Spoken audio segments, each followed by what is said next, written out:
Hello, welcome back to Pretty EVS class 5th. Before come on the topic, I want to wish you happy Hindi दिवस। सबसे पहले जैसा कि आज 14 सितंबर है तो हिंदी दिवस पर सभी को शुभकामनाएं। 2-3 लाइन में हिंदी दिवस के ऊपर आपको बताना चाहूँगी, क्योंकि हिंदी हमारी राजभाषा है और इसलिए हमें पता होना चाहिए कि हिंदी दिवस क्यों मनाते हैं। 14 सितंबर 1949 को हिंदी भाषा को राजभाषा के रूप में स्वीकार किया गया था। राजभाषा जो है आपकी आर्टिकल नंबर जो अनुच्छेद 343 में वर्णित है और इसमें जो सबसे फर्स्ट टाइम जो हिंदी दिवस मनाया गया था वो 14 सितंबर 1953 में मनाया गया था। केवल भारत में ही नहीं, हिंदी और भी कई देशों की ऑफिशियल लैंग्वेज है। यहाँ की कई और भी देश ऐसे हैं जिनकी राजभाषा हिंदी है, जैसे कि एग्जाम्पल में ले सकते हैं फिजी एक ऐसा कंट्री है जहाँ की राजभाषा यानी कि ऑफिशियल लैंग्वेज जो है वो क्या है, हिंदी है। ऐसे ही आपकी और भी कंट्रीज हैं, जैसे आपकी पाकिस्तान है, नेपाल है, त्रिनिदाद है, और भी कई, थाईलैंड है, और भी कई ऐसी कंट्रीज हैं जिनमें वहाँ की लैंग्वेज के साथ साथ हिंदी भी बहुत ज़्यादा मात्रा में बोली जाती है। तो ये सब था आपका थोड़ा सा इंफॉर्मेशन हिंदी दिवस के बारे में। अब हम अपने टॉपिक पे आते हैं। We were discussing the topic chapter 6 seed becomes plants. किस प्रकार से जो सीड्स हैं वो प्लांट्स बनते हैं, इसका पार्ट नंबर 3 हम लोग डिस्कस करेंगे आज। और पार्ट नंबर 2 में हम लोग क्या डिस्कस कर चुके हैं? In part number 2 we have discuss the germination of the seeds. किस प्रकार से मोनू और गुड्डी और उनकी मदर के बीच में जो कन्वर्सेशन चल रहा था, और हमने आपको जर्मिनेशन के बारे में बताया था कि उसकी मदर बछवारस के फेस्टिवल पर कुछ जो ग्रेन्स होते हैं जिनमें आपकी मॉट और भी कई चिकपी वगैरह उनको सोक करके रखती है, फिर वो जर्मिनेट होते हैं।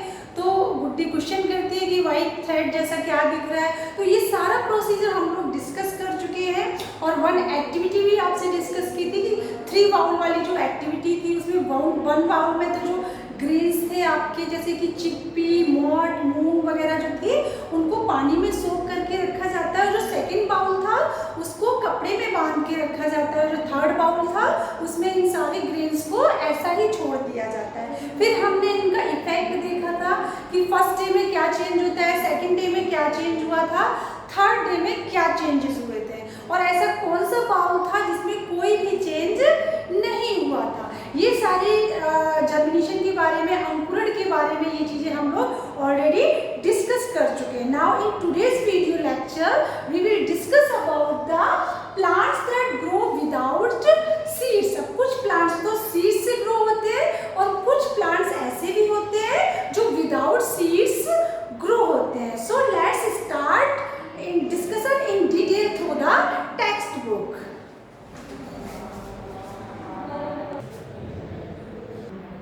Yes, in the previous video lecture, one point we have discussed that in which bowl there was more germination.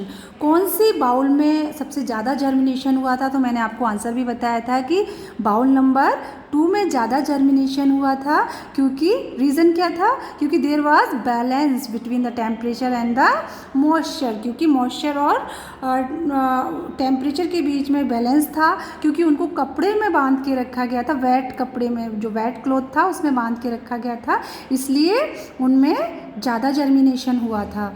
तो अब पॉइंट नंबर 2 भी हम लोग डिस्कस कर चुके थे कि in which bowl the germination of grains started from the day 1। कौन से बाउल में फर्स्ट डे से ही जर्मिनेशन स्टार्ट हो गया था? तो the answer will be none of the bowl. किसी भी बाउल में फर्स्ट डे में जर्मिनेशन स्टार्ट नहीं हुआ था। Now we will discuss next third point that why were the grains tied in a wet cloth for germination. जो germination के लिए जो ग्रेन्स थे उनको गीले कपड़े में क्यों बांधा था? गीले कपड़े में क्यों बांधा था? तो for germination, why were the grains tied in a wet cloth for germination. Germination को किस में बांधा था? क्योंकि गीले कपड़े में बांधा था। क्यों? जिससे कि उनको बैलेंस बना रहा है टेम्परेचर और मॉइस्चर का। In which bowl there is no germination, ये जो आंसर है वो आपका सेम आंसर है उसके जैसा जो इससे पहले हम लोग डिस्कस कर चुके हैं। तो बैलेंस बना रहा है टेम्परेचर और मॉइस्चर में, इसलिए उसको वेट क्लॉथ में हमने टाई किया था। In which bowl there is no germination, कौन से बाउल में जर्मिनेशन नहीं हुआ था? तो ऑब्वियसली बाउल नंबर 3 में जर्मिनेशन नहीं हुआ था। क्यों नहीं हुआ था? क्योंकि उनको ऐसे ही बाउल में रख दिया गया था, उनको भिगोया भी नहीं था, ऐसा ही रख दिया था। Why there is no germination of the grains of the cereals kept in our home? Because they become very dry, क्योंकि वो बहुत ही ड्राई हो जाता है। इसमें क्वेश्चन में क्या पूछा है? Why there is no germination of the grains of the cereals, जो हमारे घरों में अनाज रखे होते हैं उनमें जर्मिनेशन क्यों नहीं होता है? Because they become very dry, क्योंकि वो सूख चुके होते हैं, उनमें मॉइस्चर और टेम्परेचर का बैलेंस नहीं हो पाता है, इसलिए वो जर्मिनेट नहीं होते हैं। Now you can see the picture of the sprouted chickpea seeds. आप देख सकते हैं किस तरीके से जो ये वाइट ये थ्रेड लाइक स्ट्रक्चर दिख रहा है आपको, ये इसकी रूट्स हैं। अगर इसको हम मिट्टी में दबा देंगे तो इससे चने का प्लांट निकलेगा। तो observe and note down the result. अब फिर से ऑब्जर्वेशन दिया हुआ है, आपको क्या करना है इसमें? वन डे ऑफ नवरात्रा स्थापना you must have been white millet, जिसको कि ज्वार भी कहा जाता है हिंदी में, grown in nearby temples and houses also.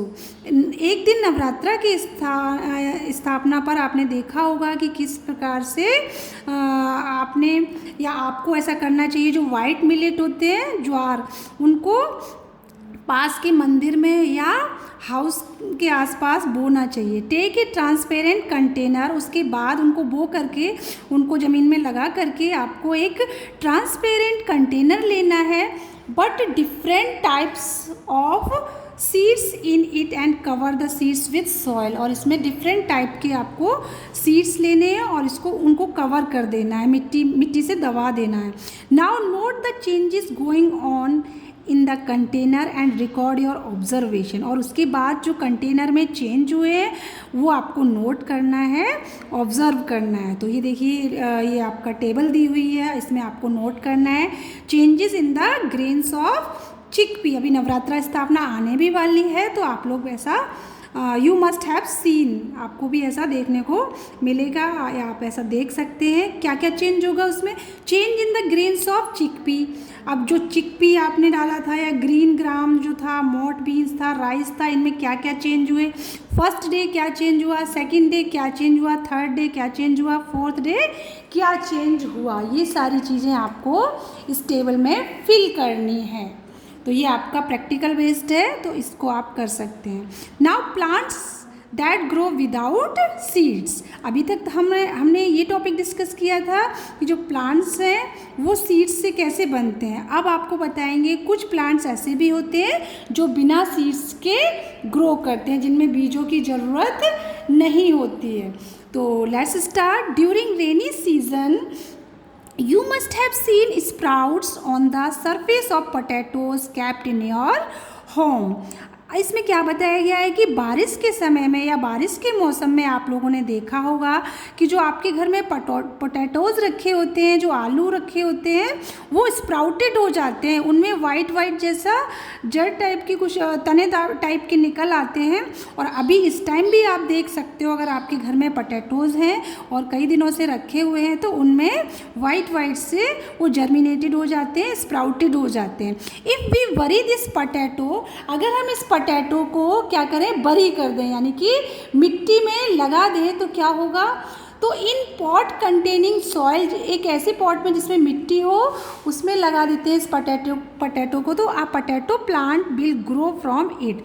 तो एक आलू का पौधा इससे बन जाएगा, यानी कि आलू का पौधा जो है पोटैटो प्लांट ग्रो हो जाएगा इससे। Similarly if we put a leaf of bryophyllum, इसका मतलब पत्थर चट्टा, it is a type of plant, ये भी एक प्रकार का प्लांट होता है जिसकी लीफ को पत्थर चट्टा कहते हैं, पत्थर चट्टा की जो पत्ती होती है। तो अगर हम एक जो पत्थर चट्टा होता है उसकी पत्ती को एक ऑयल लगे हुए कंटेनर में रख देते हैं, पॉट में रख देते हैं, तो then a new plant will grow from the leaf. तो उस लीफ से एक प्लांट निकलेगा। आपने इसमें नोट किया कि जो लीफ है उससे प्लांट निकलेगा। अभी जो आपने पटेटो देखा था उसकी स्टेम से कैसे प्लांट बना, इसके बाद जो पत्थर चट्टा है या ब्रायोफाइलम है उससे जो प्लांट्स है वो कई प्लांट्स निकलेंगे। अभी आपको इसका पिक्चर दिखाएंगे। इंस्ट्रक्शन फॉर द टीचर, ये तो टीचर के लिए इंस्ट्रक्शंस दिए हुए हैं कि किस प्रकार से an effort can be made to develop the understanding of the students towards. बच्चों को समझाने के लिए टीचर को इसमें एक एफर्ट करना पड़ेगा। अभी तो पॉसिबल नहीं है लेकिन फिर भी मैं आपको बता देती हूँ। Formation of the plumule. अब प्ल्यूम्यूल क्या होते हैं? बीज से निकले हुए तने होते हैं। जो प्ल्यूम्यूल है वो क्या होते हैं? बीजों से निकले हुए तने।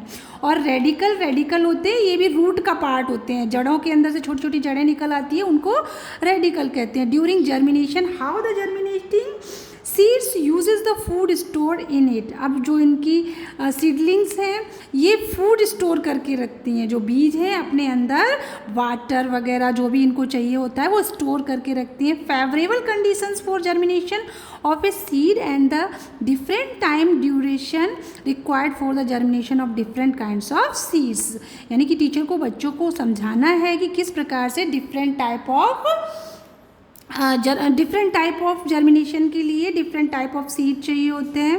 और germination of a seed and the different time duration required for the germination of different kinds of seeds. अलग अलग तरीके के जर्मिनेशन के लिए अलग अलग तरीके की सीड्स रिक्वायर्ड होते हैं। Now yes you can see the figure number 1। इसमें पोटैटो में देखिए किस प्रकार से ये स्प्राउट निकल रहे हैं, ये देखिए तने टाइप के निकल रहे हैं। और ये पत्थर चट्टा की जो लीफ है उसमें से ये देखिए छोटे छोटे से प्लांट्स ग्रो हो रहे हैं जिसको आपने ऑयल कंटेनर में या ऑयल लगे हुए पॉट में रखा हुआ है। तो थोड़े दिनों बाद उसमें से प्लांट्स निकल आएंगे।